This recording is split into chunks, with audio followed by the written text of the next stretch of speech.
الحمد لله وكفى وسلام على عباده الذين اصطفى أما بعد.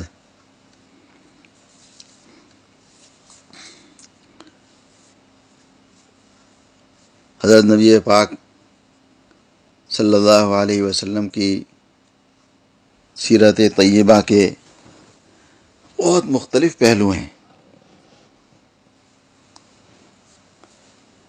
ایک آپ کی عبادت کا، ایک آپ کے معاملات کا، ایک آپ کے معاشرت کا، اور ان تمام پہلوؤں کو محدثین نے بہت اہتمام سے جمع فرمایا ہے. عامةً ہم لوگ چند باتوں کی طرف دھیان دیتے ہیں، انہی کو سنتے بھی ہیں، تو ہمیں بہت عجیب سا لگتا ہے کہ حضرت نبی پاک صلی اللہ علیہ وسلم کی زندگی کے یہ پہلو بھی ہیں. جیسے میں نے کل کچھ پرندوں اور جانوروں کے بارے میں بات کی کہ آپ صلی اللہ علیہ وسلم نے مرغی پالنے کا گویا حکم بھی دیا، خود پالی بھی، اور اس کو لان تان کرنے پر منع فرمایا. پھر گھوڑے آپ نے پالے اور اس کے فضائل بیان فرمائے. ویسے آپ صلی اللہ علیہ وسلم نے اونٹنیاں بھی پالی ہے. کچھ احادیث میں اس پر آج سنانا چاہتا ہوں. آپ صلی اللہ علیہ وسلم کی اونٹنیوں کا ذکر، آپ صلی اللہ علیہ وسلم کے بکری مبارک کا ذکر، یہ بھی عبادت ہے. انشاءاللہ اس کو سننا بھی عبادت ہے اور اس کو پڑھنا بھی عبادت ہے. حضرت نبی پاک صلی اللہ علیہ وسلم کی ایک ایک زندگی، آپ کی سیرت کا ایک ایک پہلو آدمی سنے تو بھی اجر ہے، پڑھے تو بھی اجر ہے.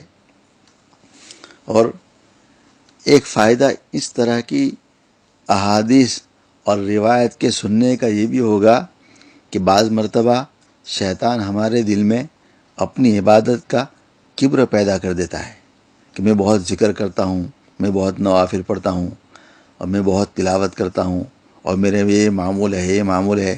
فلاں آدمی تو گھوڑوں کے ساتھ لگا رہتا ہے، فلاں آدمی تو بکری کے ساتھ لگا رہتا ہے. تو ہمارے دل میں جب ان طرح کی عادتیں پڑھیں گے نا، تو کم از کم ان حضرات کی تحقیر نہیں آئے گی. ہمیں کیا پتہ جو آدمی بکری کے ساتھ زندگی گزار رہا ہے اس کا اللہ کے ساتھ تعلق کیا ہے، اس کے اپنے معمولات کیا ہیں. ہم نے دیکھا خود اپنی آنکھوں سے، ہمارے گجرات کے بہت بڑے مفتی حضرت مولانا مفتی سید عبدالرحیم صاحب لاجپوری رحمۃ اللہ علیہ کو رات دیر میں رہتے تھے. میں نے اپنی آنکھوں سے خود دیکھا کہ وہ بکریاں پالتے بھی تھے اور اپنے ہاتھ سے اس کی خدمت بھی کرتے تھے، خود دودھ نکالتے تھے اور اس کو نہلاتے تھے، اس کو کھلاتے تھے. تو اب جب میں نے حدیث پڑھی نا، تب مجھے خیال آیا کہ دیکھو حضرت مفتی صاحب رحمۃ اللہ علیہ پورے گجرات کے بہت بڑے مفتی، صدر مفتی، مفتی اعظم، اور بہت نیک اور اللہ والے آدمی اور صاحب علم آدمی، اور ایک طرف وہ بکریوں کے ساتھ مشغول ہے. ان کے سامنے تو ایسی احادیث ہے تو یہ ان پر عمل کر رہے ہیں. تو بہرحال ان احادیث کے سنانے کا ایک مقصد یہ بھی ہے کہ ہمارے دل میں دوسرے لوگوں کی تحقیر پیدا نہ ہو کہ کوئی آدمی بکریوں کے ساتھ زندگی گزار رہا ہے. یہ بھی انسان کی ضرورتیں ہیں، اس میں اللہ نے انسان کے لیے غذا بھی رکھی ہے. اس کے دودھ سے آدمی کے لیے غذا ہے، اس کے گوشت میں آدمی کے لیے غذا ہے. اگر کوئی آدمی بکریاں نہ پالے تو آدمی کیسے ان سے فائدہ اٹھا سکتا ہے؟ تو ان احادیث کا ایک مقصد یہ بھی تھا کہ اللہ تعالیٰ اس کی برکت سے ہمارے دل میں کسی مسلمان کی تحقیر نہ پیدا کر دے. ویسے ہی بہت مرتبہ کرتا ہوں کہ دیکھو اللہ کو سب سے زیادہ بری چیز یہ ہے، بری چیز اللہ کے نزدیک یہ ہے کہ آدمی کو اپنے اوپر کبر، آدمی میں کبر پیدا ہو جائے، بڑائی پیدا ہو جائے، اپنے آپ کو آدمی نیک سمجھے، دوسروں کو حقیر سمجھے. یہ اللہ کے پاس بہت مبغوض چیز ہے. علماء لکھتے ہیں جس دن آدمی کے دل میں خیال آ گیا کہ میں نیک ہوں اور دوسرا نیک نہیں ہے، میں بڑا ہوں اور دوسرا چھوٹا ہے، اس دن سے آدمی اللہ کی نظروں میں چھوٹا ہو جاتا ہے، ذلیل ہو جاتا ہے. اللہ کو چیز بالکل پسند نہیں ہے. اللہ کو پسند ہے تواضع، عبدیت، عاجزی، اپنے آپ کو کچھ نہ سمجھنا. یہ بہت مشکل سے پیدا ہوتا ہے، اس کے لیے بڑی محنت کرنی پڑتی ہے. کیا آدمی نوافل کا اہتمام بھی کرے، عبادات کا اہتمام بھی کرے اور نیکیوں کا اہتمام بھی کرے، تقوی اختیار کرے، پھر اپنے آپ کو چھوٹا سمجھے، یہ مشکل کام ہے لیکن کرنا پڑے گا ہمیں. سیکھنا پڑے گا. ہماری عبادت ہی کیا ہے؟ آدمی یہ سوچے نا, کون سا میرا سجدہ ہے جو میں اللہ کے وہاں پیش کر سکوں؟ کون سی میری تلاوت ہے؟ کون سا میرا ذکر ہے جو اللہ کے وہاں پیش کر سکوں؟ ہمارے اعمال تو ٹوٹے پھوٹے ہیں. کیا پتا ہمارے اعمال ہمارے منہ پر مار دیے گئے ہوں, ہمارے پاس کچھ بھی نہ ہو آخرت میں. اس لیے آدمی اعمال کرتا رہے, پھر بھی اللہ سے ڈرتا رہے, اور کسی مسلمان کے بارے میں کوئی تحقیر ہمارے دل میں پیدا نہ ہو. اللہ ہم سب کی اسے حفاظت فرما دے.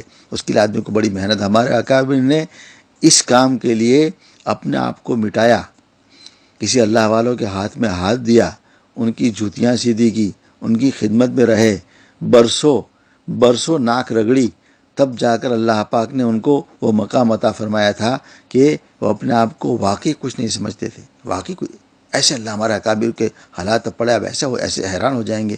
اتنے بڑے بڑے لوگ, اتنے صاحب علم, اتنے صاحب تقویٰ, اتنے معمولات کے پابند, اور اپنے آپ کو کچھ بھی نہیں سمجھ رہے ہیں. بہت سادہ زندگی ان کی. ہمارے ڈاکٹر علامہ خالد محمود صاحب رحمۃ اللہ علیہ کے انتقال فرما گئے. یہ اس وقت عالم اسلام کے بہت عظیم, صرف انگلینڈ کے نہیں, عالم اسلام کے بہت عجیب و غریب آدمی تھے, اور بڑے صاحب علم آدمی تھے. یعنی اس شان کے علماء بہت کم رہے دنیا میں, ان میں ان کا شمار تھا. مگر آپ دیکھو نا زندگی ان کی, ہم نے تو ان کو بہت قریب سے دیکھا الحمدللہ. مانچسٹر کی مسجد کی جو پرانا کیبن ہے, اس کا ایک چھوٹا سا کمرہ, اس کمرے میں کیا تھا, ایک چھوٹا سا بیڈ اور ایک ان کا ڈرو تھا جس میں کتابیں تھیں, اور مختصر چھوٹی سی جگہ, 5-10 آدمی نیچے بیٹھ سکے بس, مشکل کے ساتھ. بس زندگی اس میں گزار دی اتنا. حالانکہ بہت اچھی انگلش جانتے تھے, پروفیسر بھی تھے, چاہتے تو ہزاروں لاکھوں کما سکتے تھے, مگر سادی زندگی اختیار کی. اتنے علم کے باوجود بہت سادگی کے ساتھ رہے. تو بہرحال یہ ہمارے اکابر کا اسوہ رہا ہے آپ صلی اللہ علیہ وسلم کی اتباع میں. تو بہرحال میں عرض کر رہا تھا کہ آدمی اپنے آپ کو بہت چھوٹا سمجھے. ان احادیث سے انشاءاللہ ہمیں یہ بھی فائدہ ہوگا کہ ہم کسی اور آدمی کو, جن کو شوق ہے, مثال طور پر نمازی بھی ہے, نیک بھی ہے, مرغیاں پالتا ہے, نمازی بھی ہے, نیک بھی ہے, بکریاں پالتا ہے, تو ہمارے دل میں ان کی تحقیر نہیں آئے گی کہ بھئی یہ تو آپ صلی اللہ علیہ وسلم کا حکم بھی ہے, خود آپ صلی اللہ علیہ وسلم نے بکریاں پالی ہے, تو یہ آپ کی سنت, میں نہیں کر رہا ہوں یہ سنت, یہ عمل کر رہا ہے, تو ہمارے دل اس کی محبت پیدا ہوگی, اور ہمارے دل میں اس کی کوئی تحقیر پیدا نہیں ہوگی. بہرحال کچھ احادیث سناتا ہوں آپ صلی اللہ علیہ وسلم کی اونٹنیوں کے بارے میں, کچھ بکریوں کے بارے میں. حضرت محمد بن ابراہیم تیمی رحمہ اللہ ذکر فرماتے ہیں کہ قصوہ اونٹنی پر آپ صلی اللہ علیہ وسلم نے مکہ سے ہجرت فرمائی. دیکھو اونٹنی پر آپ نے سواری فرمائی, اور اس کا نام بھی تھا قصوہ. حضرت قدامہ بن عبداللہ رضی اللہ عنہ کی روایت ہے, وہ فرماتے ہیں کہ آپ صلی اللہ علیہ وسلم کو میں نے دیکھا کہ حج کے موقع پر ناقہ صحبہ, یعنی صحبہ اونٹنی, ناقہ کہتے ہیں اونٹنی کو, اس اونٹنی کا نام تھا صحبہ اونٹنی پر رمی فرما رہے تھے. اب کنکریاں مارتے ہیں نا حج میں جا کر آدمی, 3 دن کنکریاں مارتے ہیں. تو صحابی فرماتے ہیں کہ میں نے آپ صلی اللہ علیہ وسلم کو دیکھا کہ آپ نے کنکری ماری, اور اس حالت میں تھے کہ آپ اونٹنی پر سوار تھے. یہ ایک مستقل مسئلہ ہے کہ کون سی رمی پیدل کرنا سنت ہے اور کون سی رمی سواری پر کرنا سنت ہے. یہ کبھی حج کا موقع آیا تو انشاءاللہ عرض کریں گے. حضرت انس رضی اللہ عنہ کی روایت میں ہے کہ آپ صلی اللہ علیہ وسلم نے حج کا سفر فرمایا تو اونٹنی پر کیا, اور اسی پر آپ کا سامان سفر بھی تھا. اونٹنی کے پیچھے لوگ کجاوا اس زمانے میں رکھتے تھے, تو اس میں تھوڑا سامان بھی رکھ سکتے تھے یوں سواریوں پر. تو آپ صلی اللہ علیہ وسلم کا سامان بھی اس اونٹنی کے اوپر تھا. اور حدیث میں یہ بھی ہے کہ آپ صلی اللہ علیہ وسلم جب سواری فرماتے ہیں, جیسے گھوڑے پر سواری فرمائی آپ نے یا اونٹ پر, تو آپ اپنے اونٹ پر یا گھوڑے پر کسی کو پیچھے بٹھا بھی دیا کرتے تھے. بعض مرتبہ آپ کے ساتھ صحابہ کرام بیٹھے ہیں. علماء نے ان سب صحابہ کے نام بھی جمع فرمائے ہیں. عجیب کہ آپ صلی اللہ علیہ وسلم کے ساتھ سواری پر پیچھے کون بیٹھے, اس کو ردیف کہتے ہیں. ردیف, آپ کے ردیف کون کن صحابہ کرام کو یہ شرف اللہ نے عنایت فرمایا کہ وہ آپ صلی اللہ علیہ وسلم کے ساتھ سواری کے اوپر پیچھے بیٹھے. تو آپ سواری پر پیچھے کبھی کسی صحابی کو، کسی بچے کو بٹھا لیتے، بلکہ زاد المعاد میں ابن قیم رحمہ اللہ نے لکھا ہے کہ کبھی کبھی اپنی بیوی کو بھی آپ ساتھ بٹھا لیتے سواری پر، ان پر آپ سفر فرما رہے ہیں، پیچھے اپنی زوجہ محترمہ میں سے کوئی ہے، کبھی گھوڑے پر سفر فرما رہا ہے، کبھی زوجہ محترمہ میں کوئی ساتھ ہے، تو کبھی آپ اپنی بیوی کو بھی ساتھ بٹھا لیا کرتے تھے۔ تو یہ حدیث پڑھ رہا تھا تو مجھے خیال آیا کہ دیکھو ہمارے ہندوستان میں عامتاً، پاکستان میں بھی ایسا ہوگا، موٹر سائیکل لوگ چلاتے ہیں، علماء کے پاس بھی موٹر سائیکل ہے، اور اس پر اپنی بیوی کو بھی ساتھ بٹھاتے ہیں، اس لیے کہ وہ ان کی سواری ہے۔ تو بعض لوگ اس کو حقیر سمجھتے ہیں، یہ مولوی ہو کر اپنی بیوی کے ساتھ گھومتا ہے موٹر سائیکل پر، گھومتا نہیں ہے، جاتا ہے، جیسے بعض مدرس ہیں، پڑھاتے ہیں مدرسہ، تو جانا پڑتا ہے ان کو، پھر ہفتہ وہاں رہتے ہیں، پھر گھر آتے ہیں، تو ظاہر ہے کہ بیوی کے لیے الگ سواری، تو بیچاروں کی تنخواہ کم ہوتی ہے، کہ ایسے نہیں کہ سب آدمی گاڑی رکھے، تو موٹر سائیکل پر سوار ہوتے ہیں، ساتھ بیوی کو بھی سوار کر لیتے ہیں۔ تو یہ تو آپ صلی اللہ علیہ وسلم کی سنت میں تاخیر کیا ہے، حضور پاک صلی اللہ علیہ وسلم بھی اونٹنی پر، گھوڑے پر، خچر پر اپنے ساتھ کسی کو سوار فرماتے تھے، اور باقاعدہ صراحت ہے کہ اپنی زوجہ محترمہ بھی کسی کو ساتھ رکھتے تھے۔ تو کسی عمل پر کسی کی تحقیر نہیں کرنی چاہیے۔ ہمیں علم نہیں ہے کہ حقیقت کیا ہے، کیا پتہ اس عالم نے تو بیوی کو اپنے ساتھ سواری میں بٹھا کر سفر کر رہا ہے، اس کے سامنے حدیث ہو، اور وہ سنت کی نیت سے عمل کرتا ہو، تو کو کتاب اجر ملے گا، اور لان تان کرنے والے پھنس جائیں گے۔ سنت پر لان تان بہت بڑا خطرناک جملہ ہے نا، اس لیے آدمی کو بہت احتیاط کرنا چاہیے۔ بہرحال دیکھو، آپ صاحب نے اونٹنی پر سفر فرمایا۔ کئی روایتیں اس طرح کی ہے کہ آپ صلی اللہ علیہ وسلم، حضرت عمر رضی اللہ عنہ فرماتے ہیں کہ میں نے آپ صلی اللہ علیہ وسلم کو حج کے سفر میں ذی الحلیفہ میں اونٹنی پر سوار دیکھا، اور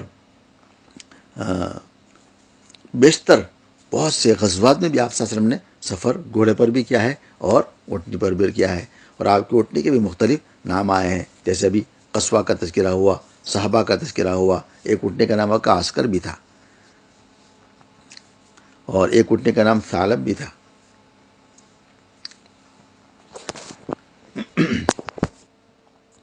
آپ صلی اللہ علیہ وسلم نے دیکھو گھوڑے پر بھی سواری فرمائی، اونٹ پر بھی سواری فرمائی، آپ نے کھچر پر بھی سواری فرمائی، اور آپ نے گدھے پر بھی سواری فرمائی، گدھی پر بھی۔ تو ہر ایک کے لیے اللہ کے نبی نے راستہ کھول دیا صلی اللہ علیہ وسلم۔ بہت اعلیٰ سواری اس زمانے کی ہے گھوڑا، اور اس میں بھی مختلف قسم کے گھوڑے، مہنگے بھی سستے بھی، پھر اونٹنی کی سواری، اس سے کم پھر کھچر کی سواری، اس سے کم پھر گدھے کی سواری۔ تو قیامت تک کے لیے اپنی امت کو ماشاء اللہ یہ سبق بھی دے دیا، اور یہ سنت بھی چھوڑ دی۔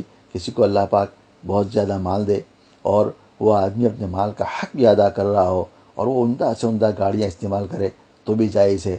میرے نبی صاحب نے بہترین گھوڑا بھی استعمال فرمایا ہے۔ بس فخر نہ ہو، بڑائی نہ ہو، کسی کی تحقیر نہ ہو، اللہ کی نعمت کا اظہار، اور اللہ کی نعمت کا شکریہ کہ اللہ نے مجھے مال دیا ہے۔ حدیث میں ہے کہ اللہ تعالیٰ اپنے بندوں پر اپنی نعمت کو دیکھنا بھی چاہتے ہیں۔ بہت اللہ نے مال دیا ہے اور پھٹے پرانے کپڑے پہن رہا ہے، یہ مطلوب نہیں ہے، یہ اچھا پسندیدہ نہیں ہے، بلکہ اللہ نے مال دیا ہے تو آدمی اچھا کپڑا بھی پہنے۔ تو کسی کو اللہ نے مال دیا ہو، اچھی سواری استعمال کرے، مال کے حق ادا کرتے ہوئے، کوئی بری بات نہیں ہے۔ دیکھو آپ سامنے اچھے گھوڑے پر بھی سواری فرمائی، اور آپ نے اونٹنی بھی سواری فرمائی۔ کوئی آدمی ایسا نہیں جو بہت عمدہ گاڑی لے سکے، درمیانی گاڑی لے سکتا ہے، درمیانی پر سواری کر لے، اور اس کو بھی سنت کی نیت سے کر لے۔ میرے نبی صلی اللہ علیہ وسلم کے پاس کبھی اعلیٰ گھوڑا بھی رہا ہے، کبھی درمیانی گھوڑا بھی رہا ہے، کبھی بہترین اونٹنی بھی رہی ہے، کبھی تھوڑی کم درجے کی اونٹنی بھی رہی ہے، اور کبھی آپ نے کھچر پر بھی سواری فرما لی ہے۔ کسی کے پاس مال کم ہو، سادی گاڑی استعمال کر لے، پرانی استعمال کر لے، سمجھے کہ چلو یہ گویا کہ آپ صلی اللہ علیہ وسلم نے کھچر پر سفر فرمایا تو میرے لیے بھی یہ سنت ہو گئی کہ میں سادی گاڑی استعمال کر لوں۔ تو اللہ کے نبی صاحب نے آپ تو قیامت تک کے لیے نبی ہے، سب کے لیے نبی ہے، صرف مالداروں کے نہیں، مالداروں کے بھی، غریبوں کے بھی، سب کے نبی آپ ہیں۔ تو آپ نے امت کے لیے ایسا طریقہ چھوڑ دیا الحمدللہ کہ امت کسی عمل کو کر اپنے نبی صلی اللہ علیہ وسلم کا اتباع کر سکتی ہے، جائز حدود میں رہتے ہوئے۔ تو بہر آپ صاحب نے کھچر بھی استعمال فرمایا ہے۔ ابن قیم نے لکھا رحمہ اللہ کہ آپ نے کھچروں کی سواری بھی فرمائی۔ عرب میں کھچروں کا رواج بھی نہیں تھا، مگر آپ کو ہدیے میں ملا۔ بعض علماء نے لکھا ہے کہ آپ نے کبھی کسی خچر کو خریدا نہیں، بلکہ آپ کو ہدیے میں ملے ہیں، تو آپ نے اس کا انکار نہیں فرمایا۔ اور آپ کے خچروں کو بھی علماء نے بہت سے نام لکھے ہیں، جیسے کسی نے لکھا ہے فیضا، کسی نے لکھا ہے دلدل، بہت سارے نام تھے خچروں کے، فروا بھی لکھا ہوا ہے۔ تو آپ صلی اللہ علیہ وسلم نے خچر پر سفاری بھی فرمائی اور سفر بھی فرمایا۔ اور یہ بھی دیکھو آپ صلی اللہ علیہ وسلم کی تواضع کی بات ہے کہ آپ صلی اللہ علیہ وسلم میں اللہ نے کیسا، اتنے بڑے، اللہ کے بعد سب سے بڑا درجہ آپ کا ہے، سارے انبیاء کے سردار آپ ہیں، اللہ کے سب سے محبوب آپ ہیں، اتنا بڑا درجہ ہے آپ کا، مگر آپ نے ادنا سواری پر بھی سفر فرماتے ہوئے کوئی آر محسوس نہیں کی۔ تو یہ بھی ایک سبق بھی ہے امت کے لیے کہ اتنے بڑے نبی ہو کر، اتنے بڑے اللہ کے برگزیدہ بندے ہو کر عام سواری پر سفر فرما رہے ہیں، تو آدمی کسی سواری کو بھی حقیر نہ سمجھے، اللہ پاک جس حال میں آدمی کو رکھے اس پر اللہ کا شکر ادا کرتا رہے۔ بہرحال اللہ پاک، اللہ کے نبی صلی اللہ علیہ وسلم نے خچر پر بھی سواری فرمائی، اور خچر آپ کو نجاشی نے بھی آپ کو ہدیے میں خچر بھیجا تھا، اور صحابہ نے بھی اور لوگوں کے بارے میں بھی ہے کہ انہوں نے آپ صلی اللہ علیہ وسلم کی خدمت میں خچر ہدیہ فرمایا، تو آپ نے اس کو قبول فرمایا۔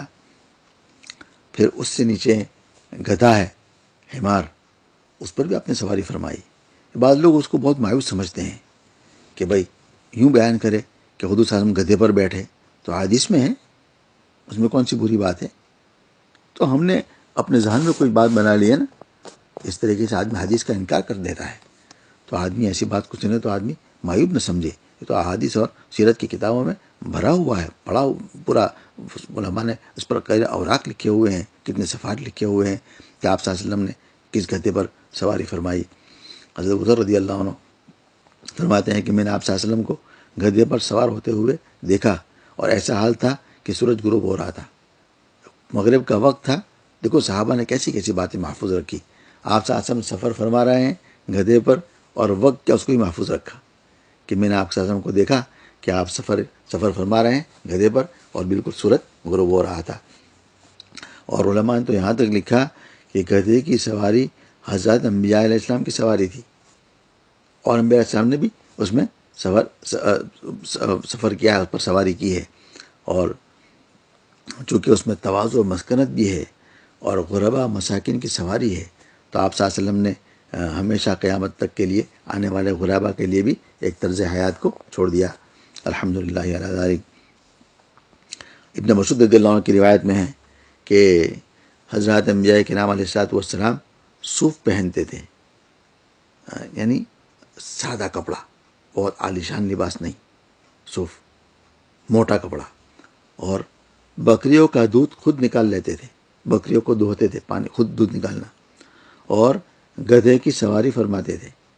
دیکھو آپ صلی اللہ علیہ وسلم، انبیاء کے بارے میں ابن مسعود کی روایت ہے، میرے السلام صوف پہنتے تھے، سادہ لباس، موٹا لباس، یعنی بہت شوشہ والا لباس نہ ہو، باریک، اور بکریوں کا دودھ بھی خود نکال لیتے تھے، اور گدھے کی سواری بھی فرماتے تھے۔ اور آپ صلی اللہ علیہ وسلم کے گدھے کا نام تھا ایک عفیر، ایک یافور بھی لکھا علماء نے۔ اور اسی ایک گدھے کے بارے میں جس کا نام یافور ہے، یا بعد میں اس کا نام عفیل لکھا، اس کے بارے میں عجیب سیرت کی کتاب میں لکھا ہوا ہے کہ جس دن حضرت نبی پاک صلی اللہ علیہ وسلم کی وفات ہوئی نا، اسی دن اس گدھے نے اپنے آپ کو کنویں میں ڈال دیا اور دنیا سے رخصت ہو گیا۔ آپ صلی اللہ علیہ وسلم کی جدائی کو برداشت نہیں کر سکا۔ وہ جو گدھا جس پر آپ سواری فرماتے تھے، اس کو اتنا غم لائق ہوا کہ اس نے آپ صلی اللہ علیہ وسلم کی وفات کے دن ہی اپنے آپ کو کنویں میں گرا کر اپنی جان دے دی۔ دیکھو کیسے نبی پاک صلی اللہ علیہ وسلم کا عشق تھا، ایک گدھے کو آپ کے ساتھ کتنی محبت تھی کہ حضور کے بعد اس کو جینا منظور نہیں ہوا۔ ہم تو ذرا اپنے اوپر بھی غور کر لیں ان حالات کو پڑھ کر کہ ایک گدھے کو جو حضور سے محبت ہے صلی اللہ علیہ وسلم، کیا ہمیں بھی ایسی محبت ہے آپ صلی اللہ علیہ وسلم سے؟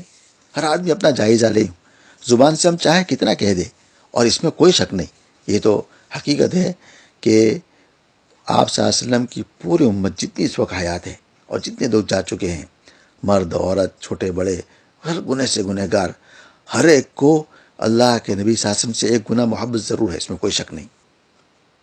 کسی امتی کو کیا گناہ سے گنہ گار، اس کو آپ کے سامنے کوئی آدمی حضور صلی اللہ علیہ وسلم کے بارے میں توہین کرے تو برداشت نہیں کرے گا، وہ مارنے مٹنے پر تیار ہو جائے گا۔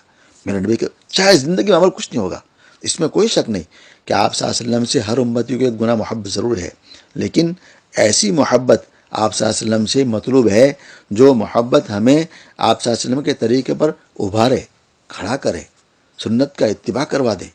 دیکھو ایک گدھے کو محبت ہے آپ صلی اللہ علیہ وسلم سے، جس سے ہم نے جان دے دی، ہم سوچیں کہ ہمیں کتنی محبت ہے۔ میری زندگی میں کتنے طریقے آپ کے زندہ ہے، صبح سے لے کر رات تک سونے تک میں خود اپنا جائزہ لوں، کسی اور کو نہ دیکھوں کہ میری زندگی میں کتنی سنتیں ہیں۔ میں وضو کرتا ہوں سنت کے مطابق کرتا ہوں کہ نہیں کرتا ہوں؟ ایک آدمی نمازی ہے، اس کو میں کہہ رہا ہوں وضو کرتا ہے 5 وقت، وہ سوچ لے میرا وضو سنت کے مطابق ہے کہ نہیں ہے۔ میں مسواک کرتا ہوں وضو میں، 3 مرتبہ اعضاء کو صحیح دھوتا ہوں، بسم اللہ پڑھ کے وضو کرتا ہوں، میں وضو کہتے دنیا کی باتوں نہیں کرتا، میں خود میرا اپنا وضو کتنا سنت کے مطابق ہے۔ پھر نماز کو دیکھو، میری نماز کتنی سنت کے مطابق ہے، میرے لباس کتنے سنت کے مطابق ہے، میرا چہرہ کتنے سنت کے مطابق ہے، میری داڑھی سنت کے مطابق ہے کہ نہیں ہے۔ امت کا کتنا بڑا طبقہ جان بوجھ کر روزانہ داڑھی کو کاٹ دیتا ہے، منڈ دیتا ہے، یہ کتنا بڑا گناہ ہے، کھلم کھلا گناہ بھی ہے۔ یعنی حدیث میں اس پر سخت وعید فرمائی گئی کہ ایک آدمی گناہ کرے نا تو چھپا دے، گناہ ہو جائے تو چھپا دے، کھلم کھلا گناہ نہ کرے۔ کھلم کھلا گناہ تو اللہ سے بغاوت ہے، اور داڑھی کا کاٹنا، داڑھی کا مونڈنا یہ کھلم کھلا گناہ ہے، یہ اللہ سے بغاوت ہے۔ ایک مسلمان سوچے میرا دل کیسے گواہی دیتا ہے اور کیسے میں اس کو برداشت کروں۔ میں روزانہ اٹھ کر صبح پہلے ہی شیشے میں دیکھ کر اپنی داڑھی کو صاف کر دوں، حضور صاحب کی سنت کو موڑ دوں۔ تو سنت اتنی محبت آپ صلی اللہ علیہ وسلم ہونی چاہیے کہ آپ صلی اللہ علیہ وسلم کے 24 گھنٹے کی زندگی کے ایک ایک طریقے کو آپ نے اپنانے کو فخر سمجھے، داڑھی کو فخر سمجھے۔ الحمدللہ اس میں کوئی آدمی یعنی نا امید نہیں نہ ہو کہ بھائی کیا لوگ کیا کہیں گے، لوگ کہتے ہیں لوگ ہم کیا ہے۔ میں نے حضرت جی رحمۃ اللہ علیہ کے بارے میں قصہ سنا، واللہ عالم، حضرت انعام الحسن صاحب رحمۃ اللہ علیہ کے بارے میں کہ آپ کہیں تشریف لے گئے تو نماز کا وقت ہوا، تو ساتھی حضرت نے پوچھا کہ بھائی نماز کا وقت ہو گیا ہے، تو کہا کہ ہاں زدہ، تو آپ نے کہا انتظام کرو نماز کا، ہم جماعت سے نماز پڑھیں گے۔ جماعت تھی آپ کے ساتھ پوری۔ تو بعض نے کہا کہ حضرت یہ تو ہندوستان پاکستان کا شہر نہیں ہے، یہاں لوگ ایئرپورٹ پر بہت مایوس سمجھتے ہیں کہ آدمی نماز پڑھے۔ برسوں کی پرانی بات ہے، اب تو ہم نے بہت اللہ نے ماحول بنا دیا، ایئرپورٹوں پر مسجدیں ہو گئی، تو لوگ ہمیں دیکھ کے ہنسیں گے اور پتہ نہیں کیا کہیں گے کہ یہ کیا کر رہے ہیں۔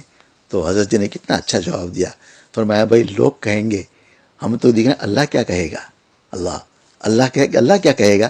میرے بندے یہاں مسلمان ہیں، نماز کا وقت بھی ہے، پانی کا انتظام بھی ہے، اور جماعت کی نماز مطلوب ہے، یہ نماز کیوں نہیں پڑھتا؟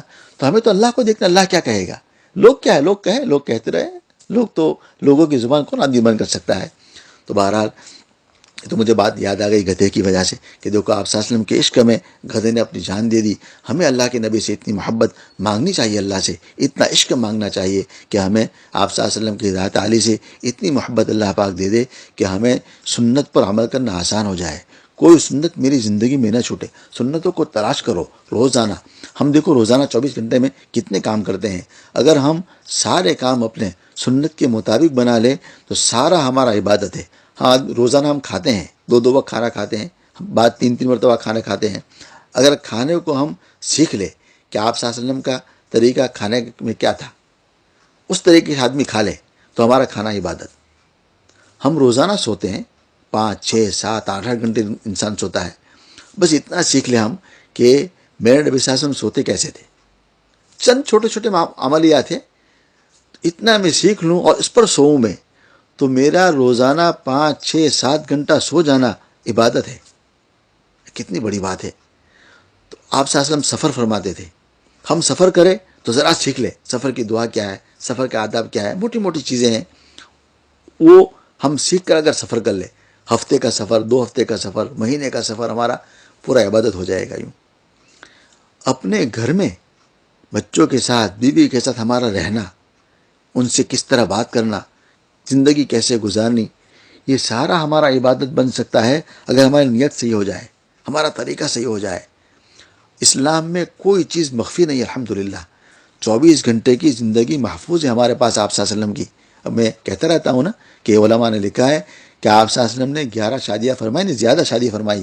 اس کی حکمت بھی یہ تھی کہ آپ صلی اللہ علیہ وسلم کی گھر کی زندگی امت کے سامنے آ جائے، اور ازواج مطہرات رضی اللہ عنہ کے ذریعے آپ صلی اللہ علیہ وسلم کی گھریلو زندگی امت کے سامنے آ گئی. آپ بیوی کے ساتھ کیسے رہتے تھے، ان کے ساتھ کس طرح باتیں فرماتے تھے، آپ کیسے سوتے تھے، بیوی کے ساتھ آپ کیسے سوتے تھے، بات کیا کرتے تھے آپ صلی اللہ علیہ وسلم، یہ سارے طریقے حدیث میں محفوظ ہیں. تو تھوڑا سا مسلمان اپنا وقت نکال کر روزانہ ایک دو سنتوں کو سیکھتا رہے. ایک دو سنت روزانہ سیکھ لے. دیکھو اگر ایک سنت بھی ہم نے روزانہ سیکھی نا، ایک سنت بھی، تو مہینے میں آدمی 30 سنت سیکھ سکتا ہے، اور سال میں 360. ایک سال اگر ہم محنت کر لیں، ایک سال صرف زندگی میں، اور ایک سنت میں آدمی کو وقت لگا 2 منٹ، بس 2 منٹ، 1-2 منٹ کا کام ہے دن کا، اس میں آدمی 1-2 سنتوں کو سیکھے اور ایک سیکھے پہ عمل شروع کر دے. دیکھو ہم روزانہ جوتے پہنتے ہیں اور جوتے نکالتے ہیں، ہر آدمی پہنتے، گھر میں سے جائے گا جوتے پہنے گا، واپس آئے گا جوتے نکالے گا. اب اتنا سیکھ لو کہ بھائی میرے نبی سے ہم جوتے کیسے نکالتے تھے، کیسے پہنتے تھے، آپ کا طریقہ کیا تھا اس میں. اب یہ ہمارا دن میں 5-6 مرتبہ جوتے کا پہننا، جوتے کا نکالنا پوری عبادت بن گئی، پوری عبادت. اس پر اللہ سنت کا اجر دیں گے. یہ ہمارا جوتا پہننا بھی نیکی میں لکھا جائے گا. یہ آدمی استنجا کا طریقہ سیکھ لے. مجھے ٹوائلٹ کیسے جانا ہے، ٹوائلٹ مجھے کیسے نکلنا ہے، چھوٹی سی دعا ہے. اگر دعا یاد نہ ہو نا تو اپنے گھر میں دعا لکھ کر ٹوائلٹ کے باہر لٹکا دو، کاغذ پر لکھ کر. کیونکہ ہمارے گھر میں بہت سارے تختے لگے ہوئے تھے نا، پھول لگے ہوئے تھے، بیکار کوئی کام کے بھی نہیں ہے، ایسے ہی شو کے لیے. ٹھیک ہے، میں ناجائز نہیں کہتا، جائز ہے تزئین، شریعت کے ہاتھ میں رکھ کر زینت بھی جائز ہے، کوئی حرج کی بات نہیں. تو ہم اپنے گھر میں ٹوائلٹ کے باہر میں ایک دروازے پر، جو دروازہ اندر نہ کھلتا ہو، ٹوائلٹ کے باہر ہو، دیوار وال پر ہو، وہاں دعا لکھ کے لگوا دیں. کیا آپ صلی اللہ علیہ وسلم ٹوائلٹ میں جاتے تھے، کیا دعا پڑھتے تھے، نکلتے کیا پڑھتے تھے. اب جب جائے گا تو اس کو دعا دیکھ لے گا، سامنے یاد آ جائے گی، نکلے گا تو دعا پڑھ لے گا. استنجے میں جائے کون سا پیر پہلے رکھنا ہے، نکل تو کون سا پیر پہلے نکالنا ہے. بس یہ مختصر چھوٹی سنتیں ہیں. ٹوپی کے ساتھ آدمی جائے، کھلے سر نہ جائے. عورتیں ہی، ماں بہنیں بھی ہماری بہت اہتمام سے جب استنجا میں جائے تو کھلے سر نہ جائے. کھلے سر استنجا میں جانے سے شیطان اس کے ساتھ کھیلتا ہے اور آدمی کو اثرات ہو سکتے ہیں، بیماریاں جیسے آج کل ہوتے ہیں لوگوں کو. ہر آدمی کو ایک شبہ ہے، جادو، جن، سحر. اس کی ایک وجہ یہ بھی ہے کہ آدمی استنجے میں بیٹھتا ہے، جاتا ہے تو کھلے سر چلا جاتا ہے. سر پہ کوئی دوپٹہ نہیں، عورتوں کے، مردوں کے سر پہ ٹوپی نہیں.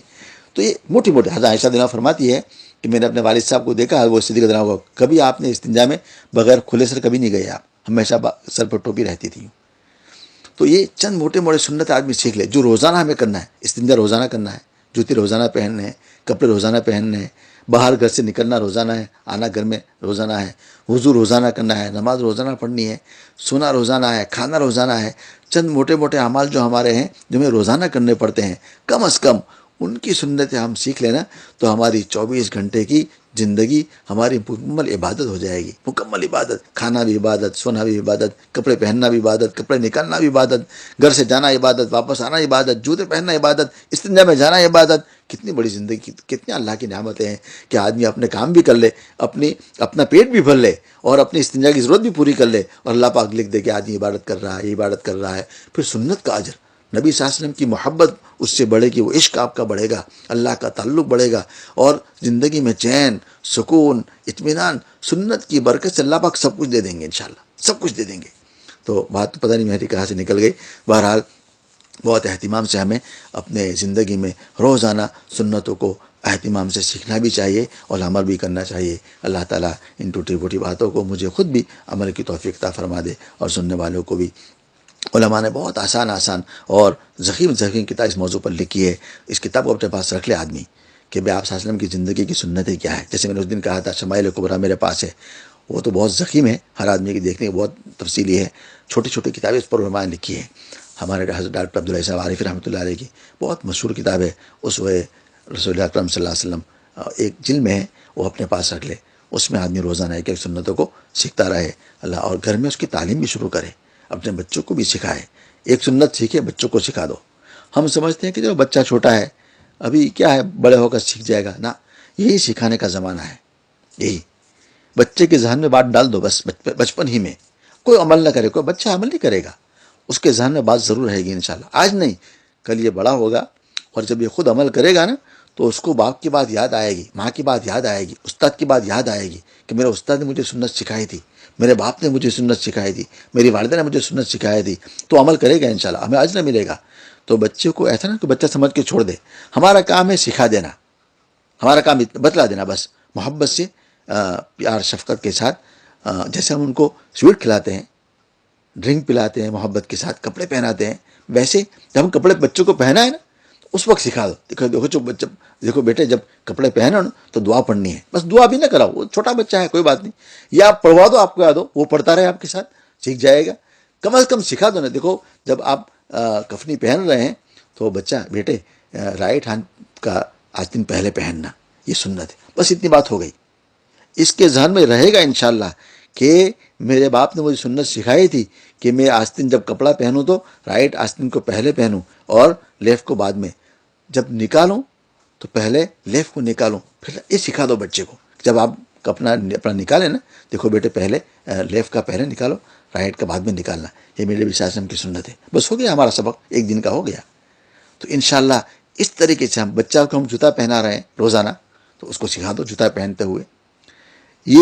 یہ باتیں ہمارے گھروں میں مردہ ہو چکی، اس کا مذاکرہ بھی نہیں ہوتا، بلکہ اس کو لوگ مایوس سمجھتے ہیں، شرم آتی ہے کہ میں گھر میں یہ بات سکھاؤں تو بھائی کون سکھائے، ہم نہیں سکھائیں گے تو، ہم حضور کی امتی ہیں، ہم مسلمان ہیں، ہمارے ذمہ ہے آپ صاحب کی سنتوں کو زندہ کرنا، ہمارے ذمہ ہے کہ ہم اپنے گھروں کے ماحول کو بنائیں، اتنا ہمارے ذمہ ہے، ہم محنت کر لیں اور سکھا دیں، اللہ سے دعا کر دیں، بس باقی ہمارا ذمہ نہیں ہے کہ ہم ہر ایک کو عمل پہ کھڑا کر دیں، یہ اللہ کے ہاتھ میں ہے، اللہ جس کو ہدایت دے دے، جس کو اللہ عمل کی توفیق دے دے، لیکن اللہ پاک کا یہ نظام ہے، ان اللہ لا یضیع اجر المحسنین، اللہ تعالیٰ احسان کرنے والوں کے، اچھے کام کرنے والوں کے اجر کو اللہ ضائع نہیں کرتا، اس کو ضرور اللہ پھل دے گا، وہ عمل نہ کرے تب بھی ہمیں اپنا اجر پورا مل جائے گا۔ اللہ تعالیٰ مجھے آپ سب کو عمل کی توفیق عطا فرما دے۔ سبحان اللہ بحمدہ، سبحانک اللہم و بحمدک، ونشہد ان لا الہ الا انت، استغفرک واتوب الیک۔